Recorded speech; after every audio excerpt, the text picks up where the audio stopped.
Muy buenos días, muy buenas tardes. Sean todos y todas bienvenidos y bienvenidas a la segunda sesión del primer día del Foro de Salud Digital Recaínsa 2020.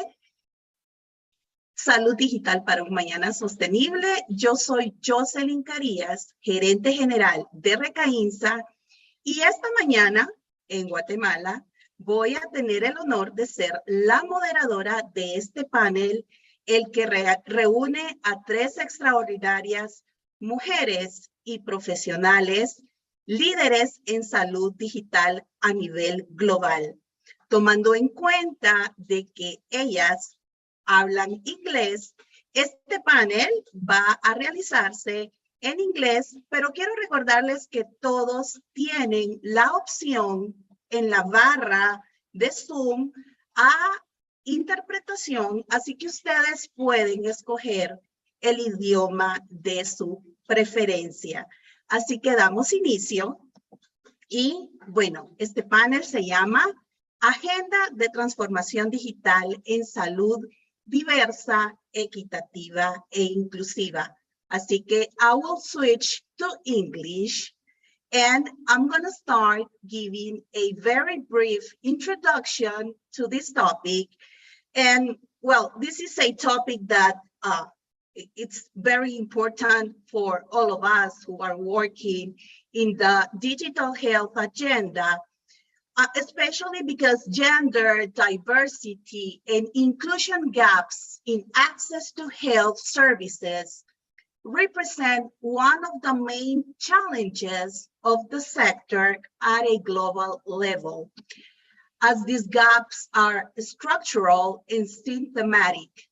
These gaps are caused by gender roles and stereotypes that translate into legal, cultural, architectural, and communication barriers. So it is important to mention that all these gaps have a different impact on vulnerable populations, especially women, girls, people with disabilities, people living with HIV, LGBTQ+ community, native and rural communities. Therefore, it is essential to address these conditions from an intersectional analysis.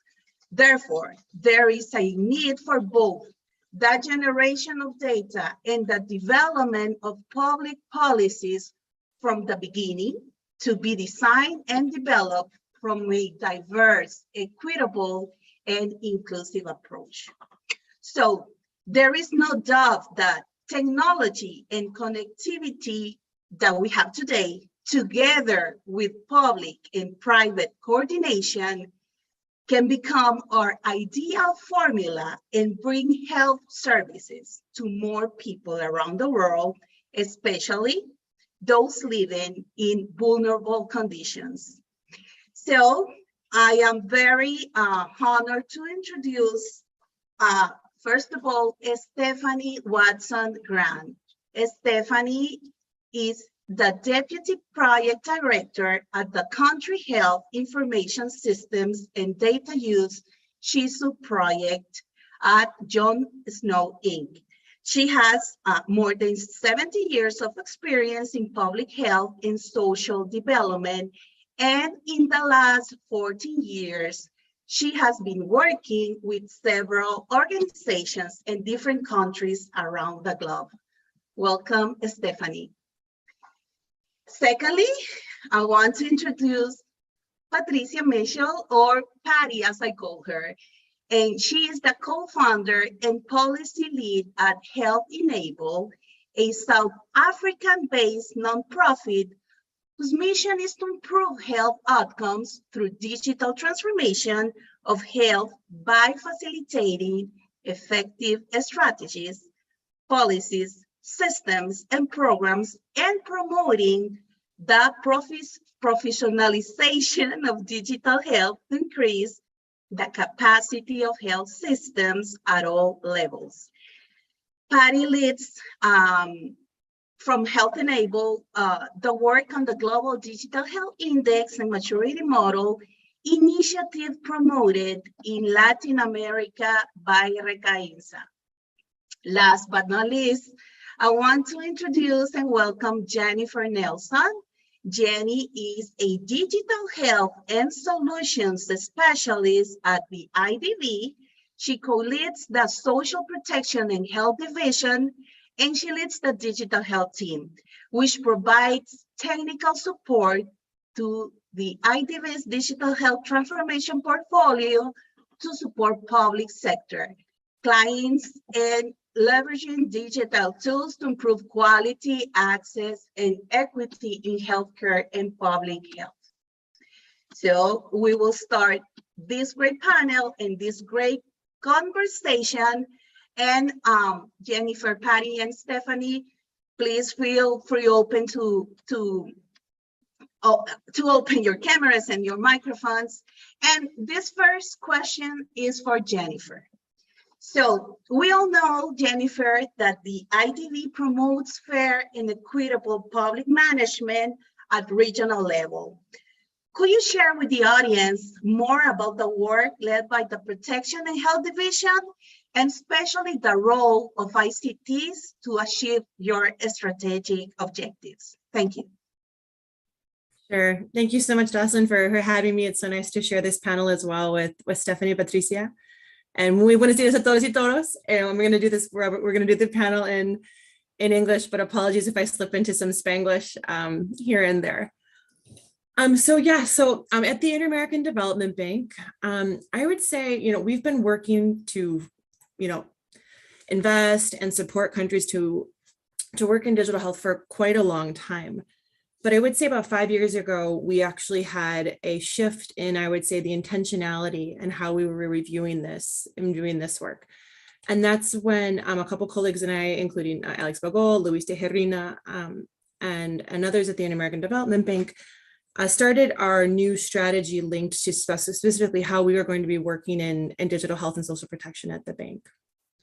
I would say on one hand, the work that we're doing is always led by improving health outcomes. So what we have at the bank is something that's called a sector framework for development. And that document basically explains what the IDB is able to invest in and support countries in our sector. And in that way, we're working always towards improving the business, the lines of the business. So in this case, public health, from multi-sectoral approach, looking at improving financing towards health, how it's financed, make sure it's done in an equitable way. And then most importantly, improving health outcomes. And we view digital health in that space as something that helps us to achieve those overarching health outcomes. And this is outlined in and I'll pop those links into our chat shortly, in our flagship publication, Digital Health for All, the Golden Opportunity for Latin America and the Region.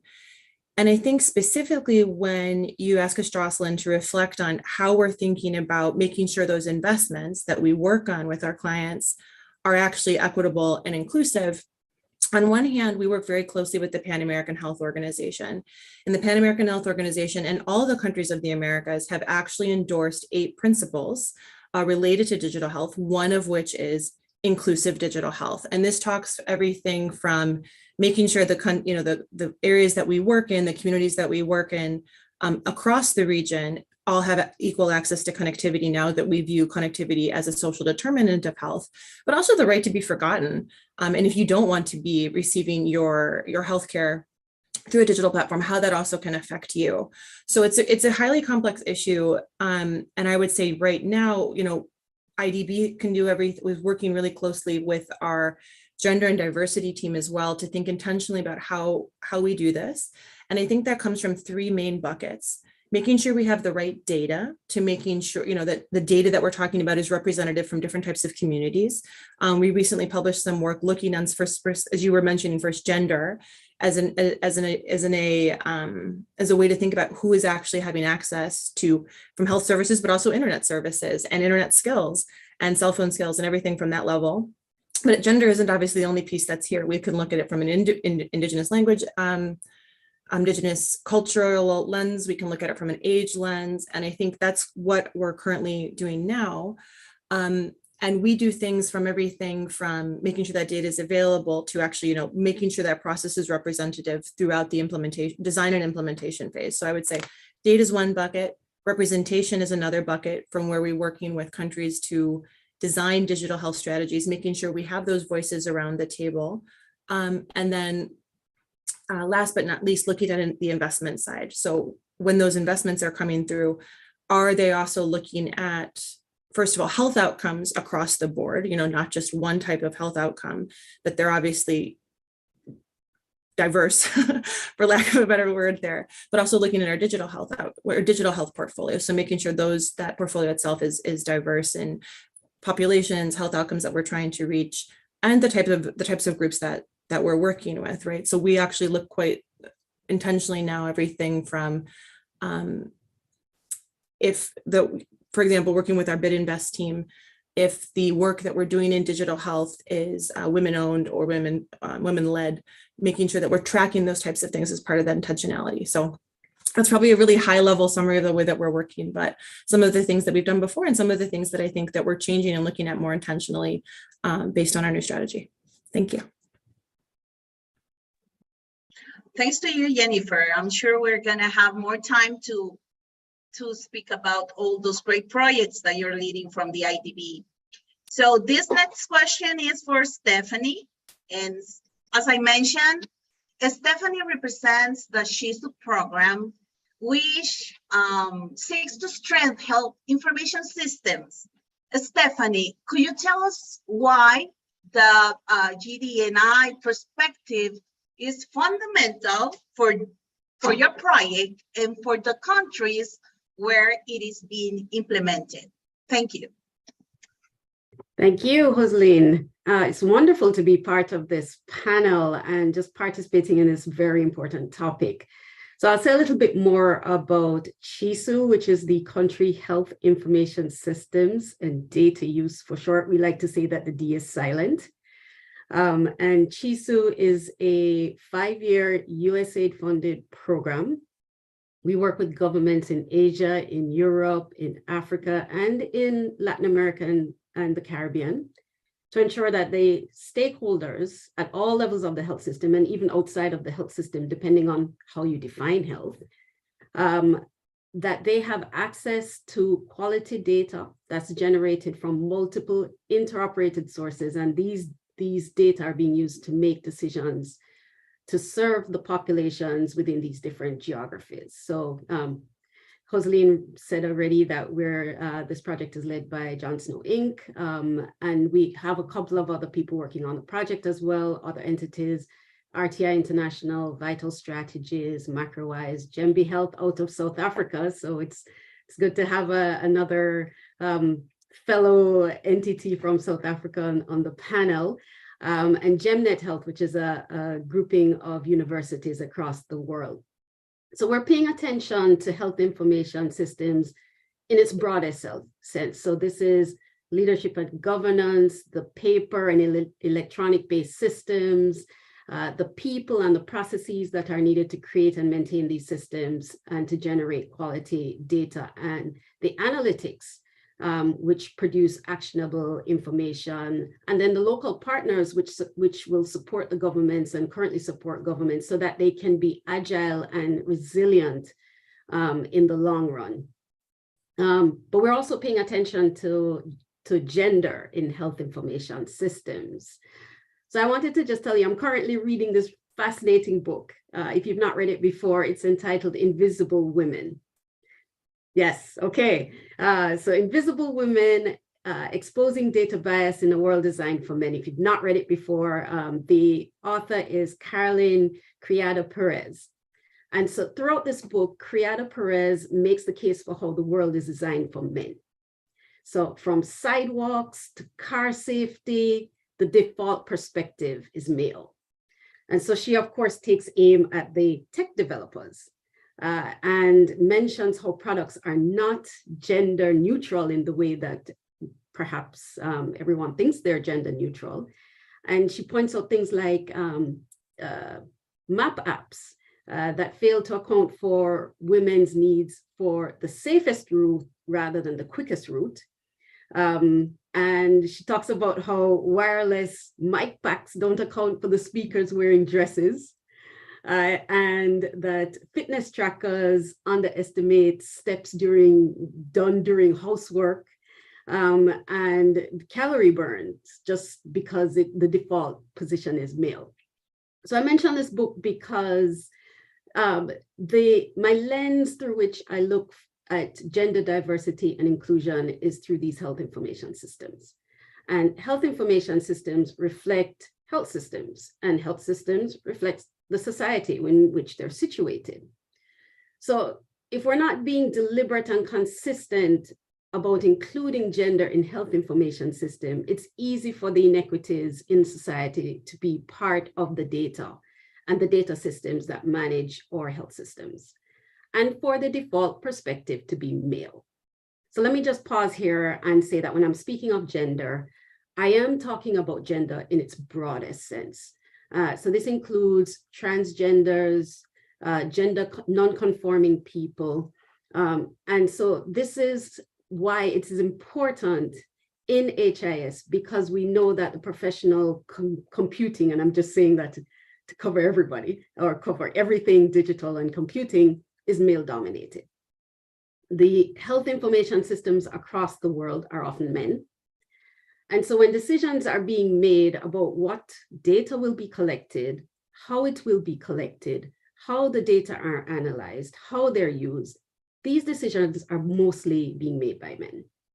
And it's critical to have the diverse perspectives guiding these HIS strategies. So when we're looking at system specifications, when we're looking at data standards, and decisions are being decided about them, very rarely is the gender digital divide considered. And again, when I speak of the gender digital divide, I am speaking about the inequities between men and women in terms of digital technology. It's the recognition that fewer women than men have access to the internet, less women have a smartphone than men do, and fewer women than men are involved in professions associated with technology. So when you're approaching something as simple as the orientation to training in new digital applications, we have to recognize this deficit. It's also recognizing that gender-related data might involve sectors outside of health. So when we're talking about gender-based violence, the data needed includes the justice sector, it includes social welfare, and of course, health.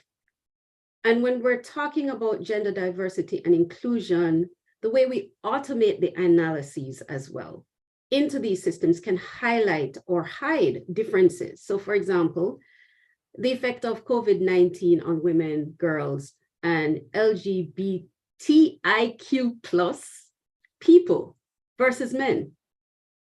And then when we start adding things like artificial intelligence to the discussion, then we know that there are possibilities for biases when algorithms don't account for confounding or gender-related factors.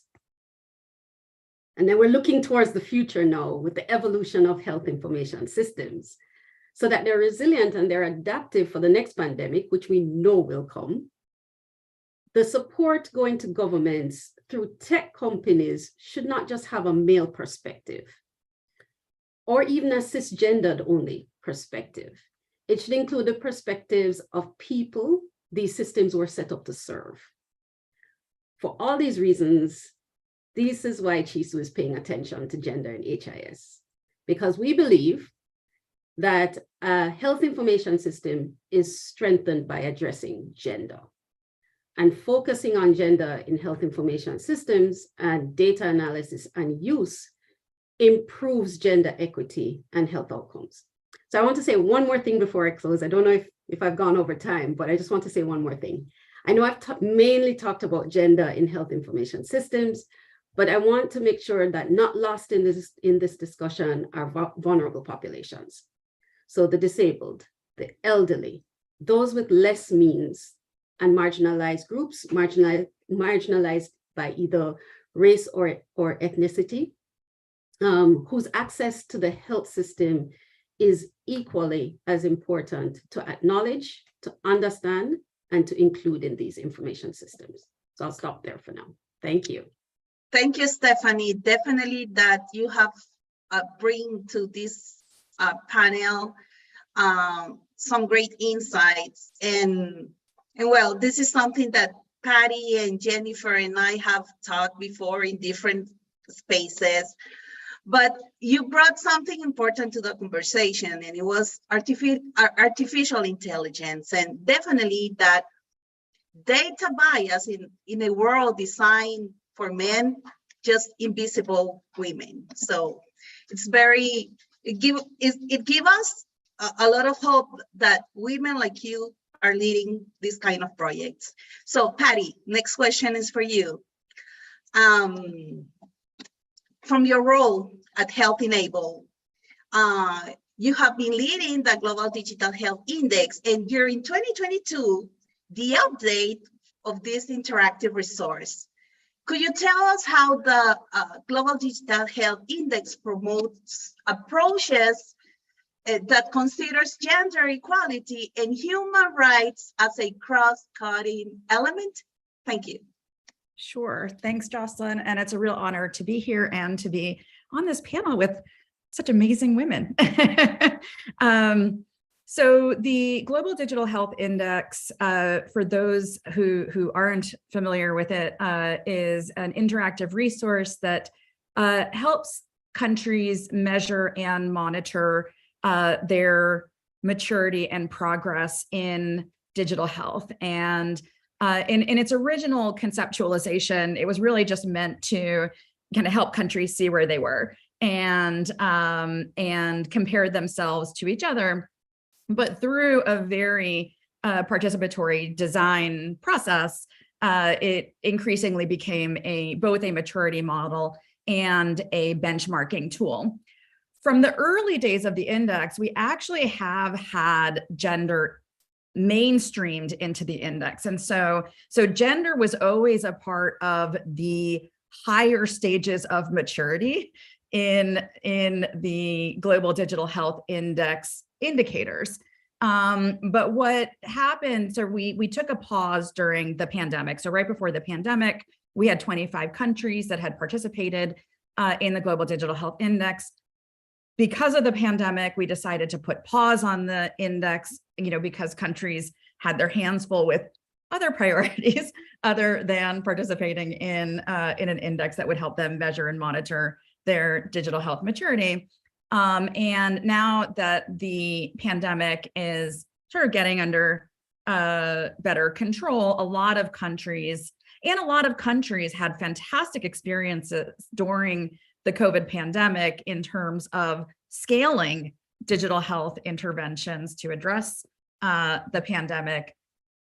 We have taken a step back to do a review and redesign of the Global Digital Health Index, one, to account for sort of some of the major changes that have happened in digital health over the course of the last few years since the index was first developed, including the WHO Digital Health Strategy, emerging technologies and accounting for things like artificial intelligence and other technologies, as well as the increased focus on human rights and diversity, equity, and inclusion, as well as, in particular, the gender digital divide. And so I think it's really important to take all of these things into consideration, especially since we know that the gender digital divide is increasing. And so we are now at increased risk of leaving out entire segments of the population in digital transformation efforts if we do not take a step back and in a very systematic way assess and engage in prioritized activities and then monitor those activities to see how we are moving across time. And when we talk about gender, we do emphasize the intersectionality issues as well as broader equity issues, including age, geography, race, etc. And I think that's very critical. And I think both Stephanie and Jennifer, talked through some of that as well. So in the update of the index, there are now cross-cutting indicators. There's one cross-cutting indicator on equity and human rights. And the inclusion of the lens of equity and human rights in the national strategies, policies, and interventions that countries are implementing for digital health. There is also a dedicated sub-indicator focused on gender, and it is built around the continuum of gender transformation, which I think is what Jennifer was talking about earlier, which is the sort of making sure that we are being gender intentional in the way that we are approaching the whether it's governance and making sure that there is equitable representation of the populations in which digital health is meant to be serving, whether there is equitable representation in the data that is being collected, and to Stephanie's point, who is analyzing that data and who is using that data and designing the frameworks around that data. And it walks people through sort of the stages of gender transformation. Social change, as we all know, is very difficult. And this is probably one of the most difficult social changes. I think it's been 100-year plus process.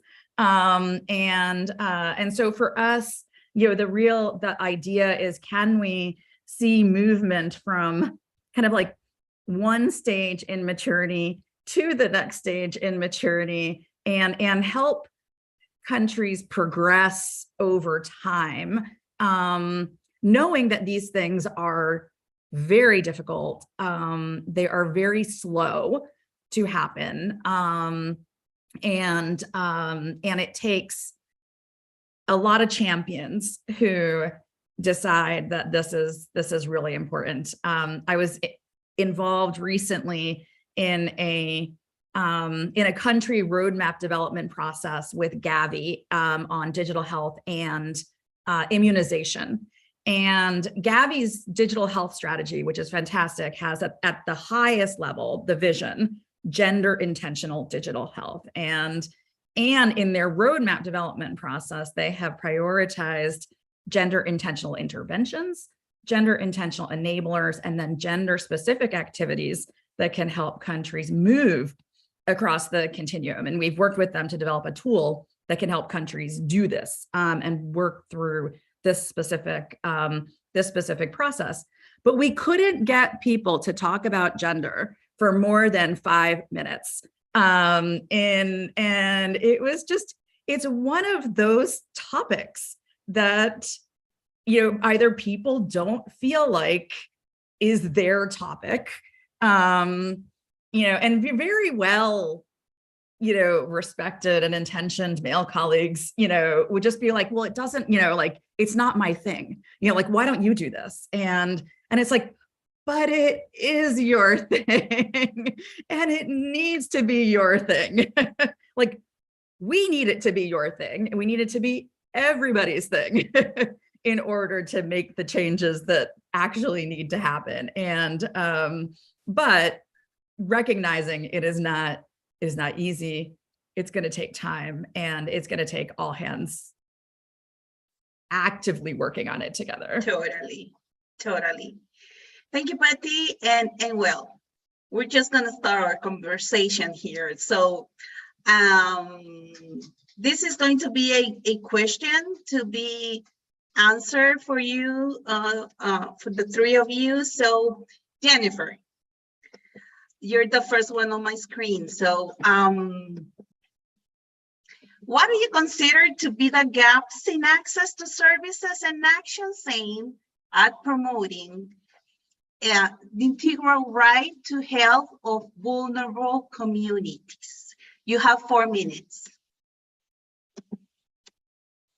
Okay, no, thank you so much, Jocelyn. So again, I think a lot of this is going to come back to this intentionality piece. And I feel really fortunate to work at an organization where every time we develop a project at IDB, this is not something that's nice to have or something you do because you personally think it's important. Like we have procedures and policies in place where this is part of our process, everything from a consultation process to indigenous groups working, living in the area that you're going to start a project, or versus to the right now we're working very closely, I think, as I alluded to in the beginning of our call. Every project that we actually do in digital health, in addition to looking at how it affects climate, we're looking at how it talks about if it's inclusive and what inclusivity means. And and I think, and how that might look across different countries. And I think one of the, I want to think about how you do this from both an international organization's perspective, and you build this into your process, and you also keep yourself honest and looking at, are these actions that we're doing actually making a difference to that piece? And then also at a national layer, from that policy level, to making sure that these are procedures that they're not, that aren't just happening because we have to do them to exceed funding, but also because these are good practices and we receive value from them. And, I think a lot of these things are, I was recently working in a country where the gender piece on both pieces were actually showing us a higher levels of suicide rates in males. And I think also just look, so I think when this I bring this up because I think it's just, as we've all been kind of talking about, having good data, being aware of when we do have, gaps in that data, how we're going to intentionally work on that. And I'll talk about that in 1 second, but just looking at, based on the data that we do have, thinking about, okay, what are the barriers in general, maybe in this specific population we were working with, hard to reach areas, maybe not culturally easy for anyone to be talking about mental health, let alone working in a group which we don't necessarily do a great job reaching, which is men, in sometimes in their health system as well. So I think bringing this up with male leaders as also talking about, like, hey, inclusion, just as Patty was saying, isn't just a woman's thing. It's all of our problems. And if we actually want to make a difference and we want to reduce the suicide rate in your country, and we're really excited about thinking about how digital health can be part of that work, how we can talk about increasing mental health services to some of these hard to reach areas that maybe never had access to receiving counseling or screening even for these issues, how we might do that in the right way. In addition to having that data, making sure we're building with those individuals as well as part of that project. So I think all of these types of good practices that I think what I really love about the global digital health community is we do, I think, take everything from the global digital health principles to the principles that we have from the UN and the WHO, PAHO, et cetera. And actually we're very serious about them and putting them into practice. And sometimes they're just good common sense things that we should be doing in development as in general in project design, right? So we want to involve the people that are part of this process, both in its design, in its implementation, and in its evaluation to make sure that it's actually achieving those goals. And if we need to make changes throughout implementation, we can go ahead and do that.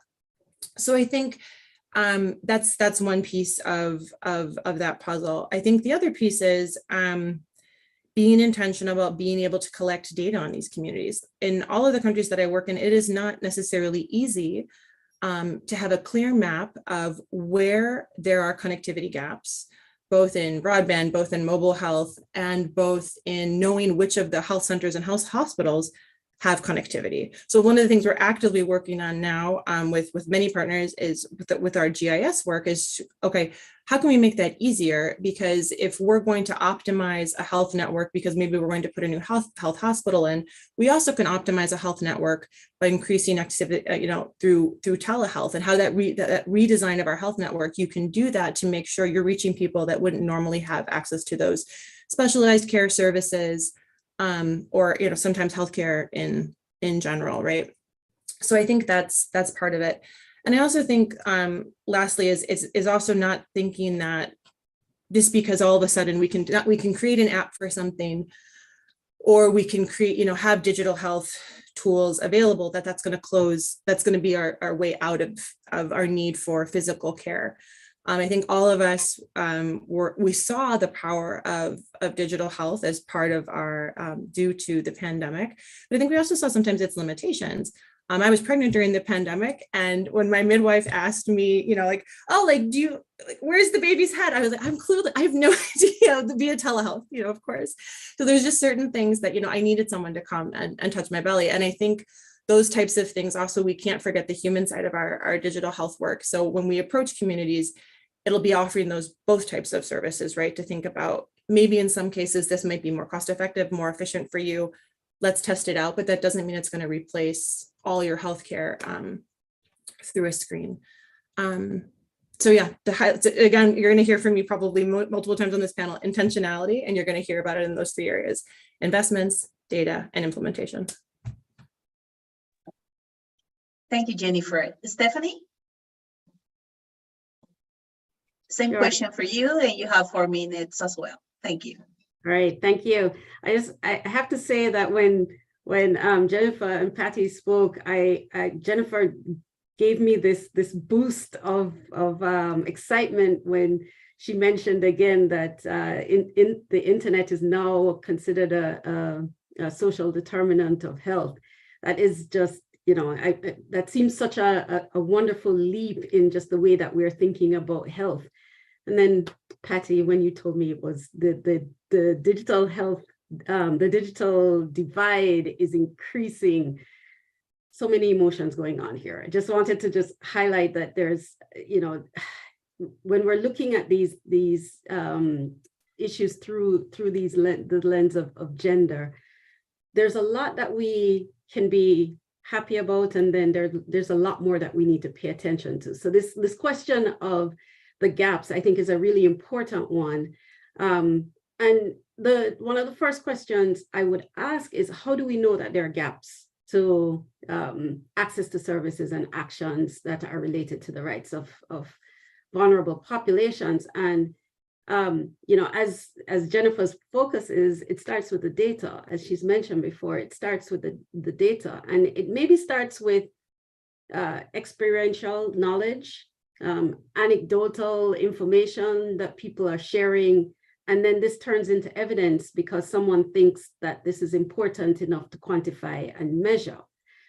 And so one of the main gaps I am seeing, and I absolutely agree with Jennifer here, is in data and information. So it's not so much whether the data exists or not, which is a question in many places, but it's the gaps, it's the disaggregation, it's the types of data, it's what the data focus on in terms of the different communities.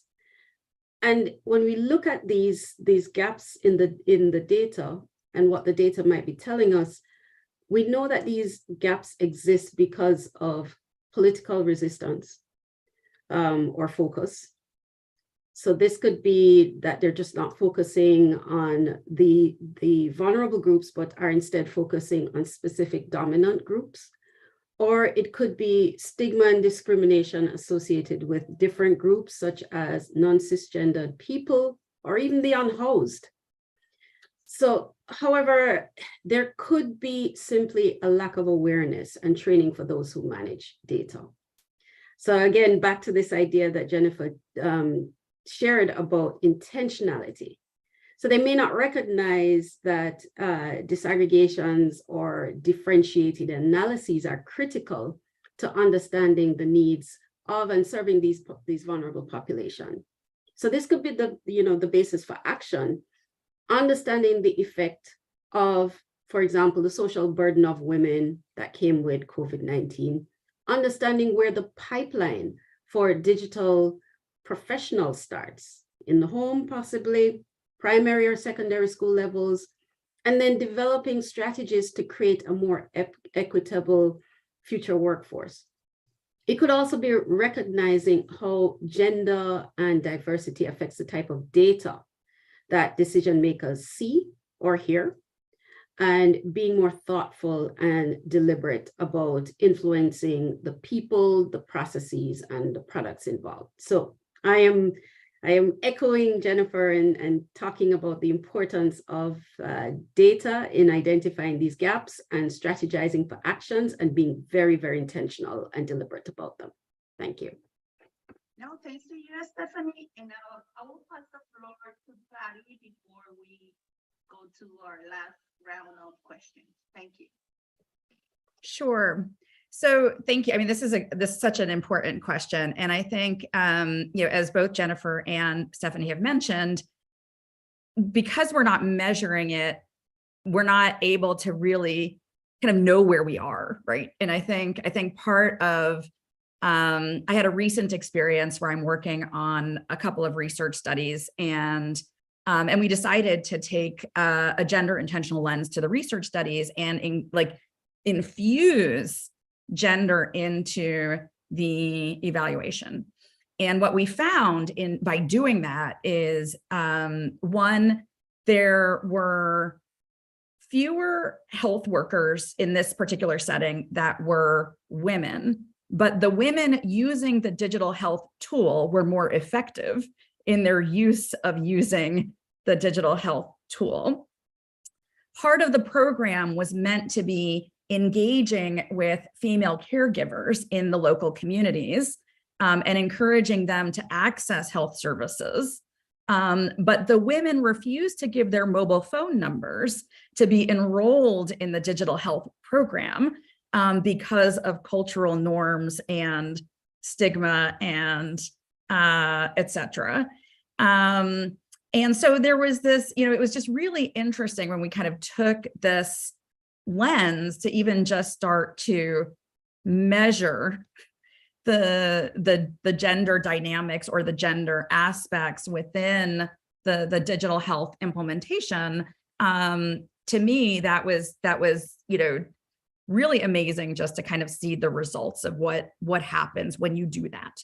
And that's just a very simple example. And we know that this happens quite frequently. Like there's both gender and then there's gender dynamics as well, right? Where you have, we've seen some studies that have shown that female, like women in management positions tend to be more adhere to protocols using digital health tools more closely than say male counterparts. And so, and they generate better health outcomes. And so I think if we start to look at the data and what the data is telling us, then we can start to become more motivated to think about, okay, if this is what the data is showing us from an evaluation or a research perspective, then we will, likely increase our likelihood of improving outcomes if we start to engage in these things in a much more systematic and thoughtful way. And so to me, I feel like even the smallest programs, it doesn't take a lot to do a rapid analysis of your gender situation, whether it's, going back to some of the issues that Jennifer was talking about around representation. Like, do you have, who is represented in the design, in the, to Stephanie's point earlier, in the technology development, in the development of the content, in the use of the data? And is there a way to increase the proportion of women and those that are the target audience for whatever it is that you're trying to do, engagement in those processes? And that can be done systematically. It can also be measured. And to me, that which is measured gets done.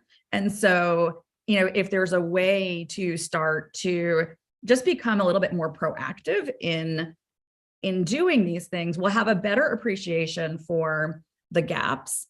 And we'll also have a better appreciation for just taking, incremental steps towards, closing some of those gaps in a very kind of thoughtful, intentional way to kind of move us along. But we are getting more and more research is starting to highlight the what the actual gaps are and what the dynamics are and what the issues are.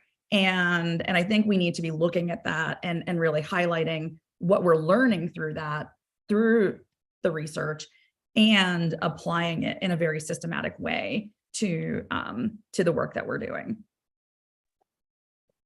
Thank you, Patty. And it's incredible how time has been flying in this panel. So we're going to take the last question, and we're going to have 2 minutes for each one to answer. And the question is,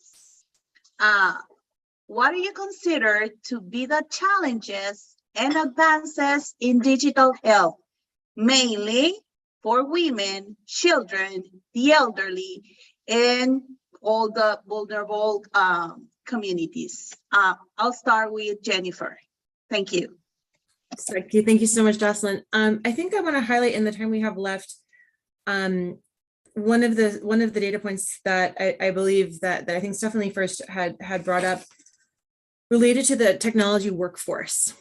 So, you know, I think as we were talking about, 1 in 5 people globally currently who work in technology are women. So we're already starting off from a bit of a deficit there, and how important it is to have women, not only on the developer side, but just as part of this digital health work. And one of the things, and I want to celebrate you as well, Jocelyn, right now, and congratulate you. IDB, together with PAHO last year, we went ahead and we had started a campaign to recognize digital women who are digital health champions, who are doing amazing work in digital health. One, because we think sometimes this work is sometimes invisible. We learned that, I think, the hard way when in one of our webinars, when we asked women we asked other people to talk about women doing amazing things in digital health. And we got comments like, oh, I don't know anyone. And we were like, that's insane. There are many amazing women in Latin America and Caribbean doing amazing work in digital health. So sometimes we just need to give them a little bit more visibility. So I'll go ahead to the end of this call, and I'm going to pop that website in because we think it's really fantastic to be able to congratulate you, but also to celebrate the other women in the region doing this amazing work, and its importance as well of having those types of role models for young girls in STEM. We know that one of the main things that the champions actually recommended back to us about what we can do to make technology more friendly to women, or make women, you know, make it more, I mean, in Spanish, sorry, I'm thinking in Spanish, make it more accessible to have women working in the field, besides having better labor conditions in general across the labor in general, but especially in the technology sector, was actually to have more women role models working in this space. So thank you for doing that work, and thank you for being a champion. And I think just this piece on human resources is not something minor. So being intentional about having quotas for training, measuring these types of training. Agree with you, Patricia, if we don't measure it, it's not going to make a difference. So let's make sure that we're balancing that. And I think another piece here that I just wanted to point out was about some work we have coming down the pipe related to regulation. We've seen that IDB actually had the region, in some studies we've done with IDB and PAHO previously, has, like, in some senses, some very good work on policy and legislation related to digital and digital health. We have to work better on implementing it. But regulation in terms of, you know, AI came up, certification of digital, you know, other types of digital goods, and making sure those criteria are really explicit, and gender and inclusion is in part of their design. Everything from having W3C standards. You know, we talk a lot now about when we procure a digital health good, we have to make sure it's interoperable. That's become common phrase. Well, it also has to be sure that it's inclusive. Everything from the people using that tool. We saw some recent research from Yale coming out where women doctors were actually taking longer to use the EHRs, not because of anything wrong with the women, just because they're still trying to figure out what is it about that system that it's just taking women longer to use it. And it could be back to who was part of the team when it was designed. But I think that's just one piece of this. So what are those other standards that we're going to be looking at? And we're looking specifically at making sure anything we fund has at a minimum a W3C standard, but there's many more things we need to be considering. For example, in technical specifications from our electronic healthcare records, not just making sure we're asking about biological sex, but gender identification as part of that interaction with our patients. So how can we include those things as part of everything from a high level regulatory space to making sure, you know, from a principle and rights-based approach, those are included in our policies, but also in a day-to-day work, like things that we know that are really important and specifications that really make a difference, how we're making sure that those are actually embedded into the systems that we're using.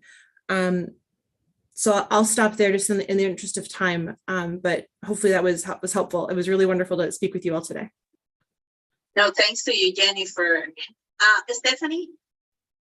So I feel like question for you, 2 minutes. Yeah, so I think we've spent, I feel like we've spent a lot of time talking about the negatives. So I wanted to close on a more hopeful point and just talk about some specific actions that I'm seeing happening in some of the CHISU, the countries where CHISU is giving some support that make me hopeful about a diverse digital health future. So I'll start with Serbia, which is a country where we're working, and it has a long history with gender. They have a female prime minister. They have a significant number of women represented in national politics. And it was the first country outside of the EU to start using the Gender Equity Index. So there's been significant effort made to include the Social Inclusion Poverty Reduction Unit and the Coordinating Body for Gender Equity in e-health strategic planning and the implementation of the e-health strategic plan.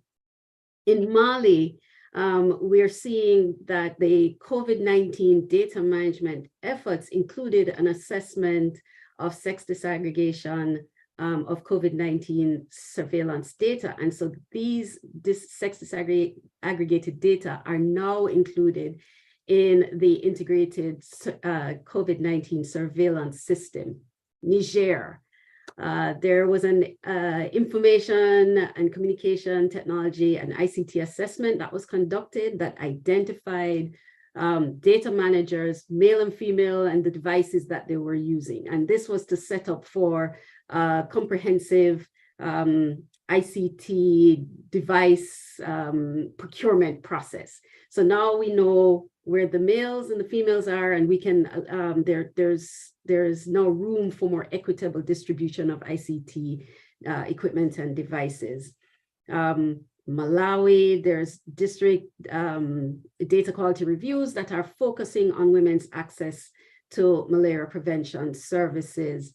And then in Burkina Faso, there is breastfeeding breaks that are being included in trainings for community health workers, so that these women, where community health workers are mostly women, they can fully participate in the training. They're not going to miss anything because they know they have a break built into the training, so they can go and feed their babies.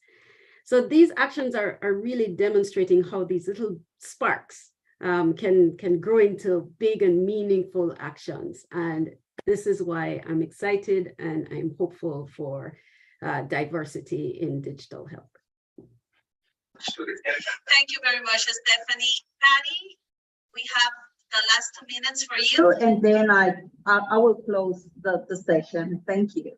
Sure. I think even that we're having this conversation at this event is a huge step forward. I think there's a lot of really fantastic work that's happening around the adoption of responsible data, responsible AI policies and principles and strategies, responsible technology, and really looking at diversity, equity, and inclusion in very systematic ways. We are seeing more and more of the large scale implementers and funders prioritizing diversity, equity, inclusion at the highest level in their visions, as well as in their monitoring and evaluation frameworks.